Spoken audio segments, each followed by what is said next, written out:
நான் உங்கள் அப்துல் மாலிக் பேசுகிறேன். பள்ளிப்படை ஆட்டோ மக்கள் நற்பணி சங்கத்தின் புதிய ஸ்டிக்கர், அதாவது ஆட்டோ ஓட்டுநர்கள், நம்ம ஆட்டோ சங்கத்து ஓட்டுநர்களுக்கு 2 வருஷம் ஆயிடுச்சு. ஸ்டிக்கரை மாற்ற சொல்லி ஒரு கோரிக்கை வச்சாங்க. அந்த அடிப்படையில் புதிய ஸ்டிக்கர் மாற்றி அவங்களுக்கு கொடுக்கப்படுகிறது. ஏன் இதை நம்ம சொல்கிறோன்னு சொன்னால், ஒரு பக்கம் சமுதாய பணிகள் பார்த்தாலும், ஒரு பக்கம் சங்க பணிகளையும் கண்டிப்பாக பார்க்கணும். நம்ம சங்கத்து ஓட்டுநர்களுடைய கோரிக்கைகளையும் நிறைவேற்றணும். அவங்களுக்கான என்னென்ன தேவைகள் இருக்கோ அதை நிறைவேற்றணும். இப்படி அனைத்து விஷயங்களையும் நம்ம சேர்ந்து பார்த்தா தான் ஒரு செம்மையாகவும் ஒரு நேர்மையாகவும் எடுத்து செல்ல முடியும்.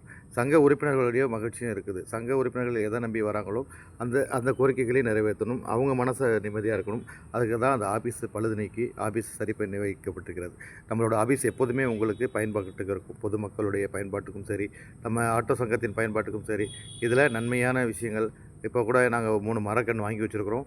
அதை நடுறதுக்கு நாங்கள் நாளைக்கு முடிவு பண்ணியிருக்கிறோம்.